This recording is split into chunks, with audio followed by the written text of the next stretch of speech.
দেখুন, গেরুয়া পড়লেই যে কেউ বিজেপি হয়ে যায় না, সেটা আমি বহুবার আমার ভাষণে বলেছি যে রাবণও মা সীতাকে হরণ করার জন্য গেরুয়াই পড়েছিল। মা সীতা ভুল করেছিল তাকে সাধু সন্ন্যাসী ভেবে। সেরকম গেরুয়া পড়লেও কেউ বিজেপি হয় না।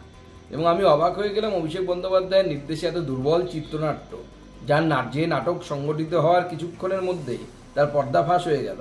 কারণ যে ছেলেটি এসে সব মিডিয়ার সামনে বাইট দিয়েছে সে নাকি বিজেপি করে, সে তৃণমূল অফিসে তার ছবি জলজল করছে। এ দ্বারাই স্পষ্ট হয়ে গেল যে পুরোটাই হচ্ছে তৃণমূল কংগ্রেসের সাজানো। তৃণমূল কংগ্রেসের তরফ থেকে সাজিয়ে এটা তৈরি করার চেষ্টা হয়েছে। কমসে কম আমাদের দৌলতে এসে গেরুয়া তো পড়লো, জয় শ্রীরাম তো বললো, দিলীপ ঘোষ জিন্দাবাদও বললো, কমসে কম বিজেপির একজন নেতা সম্পর্কে জিন্দাবাদ বলেছে। এটাই বিজেপির সাফল্য। যারা জয় বাংলা বলে তাদেরকে দিয়ে জয় শ্রীরাম বলিয়ে দেয়।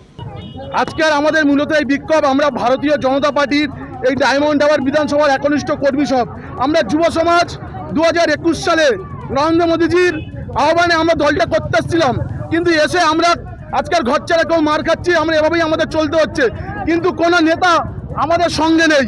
আজকে ভারতীয় জনতা পার্টির আজকে ডায়মন্ড হারবার বিধানসভায় যে দীপক হালদার আছে, যে আমাদের ক্যান্ডিডেট ছিল, তাকে শুধু শুভেন্দু অধিকারী আসলেই দেখা যায়, এছাড়া মাঠে ময়দানে তাকে দেখাই যায় না। তো এভাবে যদি রাজনীতিটা হয় তাহলে আমরা কোথায় যাব? আজকের উপরতলার নেতারা নেত্রীরা সব তৃণমূলের সাথে সেটিং করে সব কিছু দল চালাচ্ছে।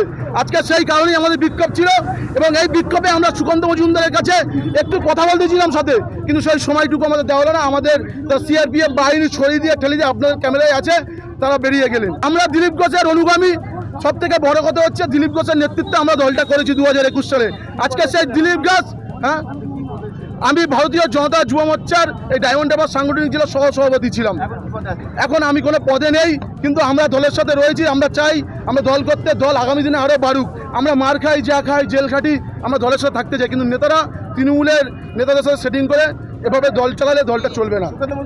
আপনি তো দলের লোক তো?